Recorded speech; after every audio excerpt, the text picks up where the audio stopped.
مسند احمد میں حدیث نمبر 1878 میں حضرت عبد الرحمن بن غنم رضی اللہ تعالی عنہ رسول اللہ صلی اللہ علیہ وسلم سے روایت کرتے ہیں کہ آپ صلی اللہ علیہ وسلم نے فرمایا، جو شخص فجر اور مغرب کی نماز کے بعد نماز کی جگہ سے اٹھنے سے پہلے اور پاؤں موڑنے سے پہلے، یعنی جس طرح وہ اتحیات کی حالت میں بیٹھا ہوا ہوتا ہے، سلام پھیرنے کے بعد اسی حالت میں بیٹھے بیٹھے 10 بار یہ کلمات پڑھے،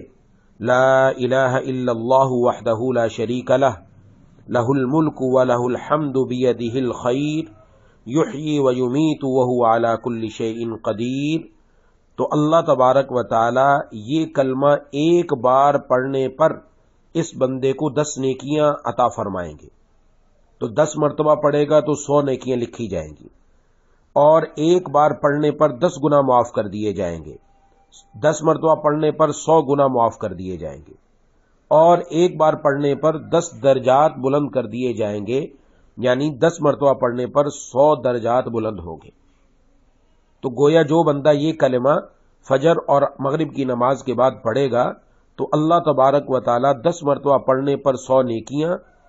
لکھ دیں گے، 100 گناہ معاف فرما دیں گے، 100 درجات بلند فرمائیں گے۔ اور نمبر 4،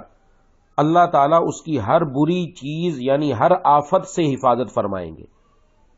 اور نمبر 5، شیطان مردود سے پورا دن حفاظت رہے گی۔ نمبر 6، شرک کے علاوہ کوئی گناہ اسے ہلاکت میں نہیں ڈال سکتا، یعنی اگر خدا نخواستہ شرک میں مبتلا ہو گیا تو ہلاک ہو جائے گا کہ مغفرت نہ ہوگی، لیکن شرک کے علاوہ کوئی گناہ اسے ہلاکت میں نہ ڈالے گا۔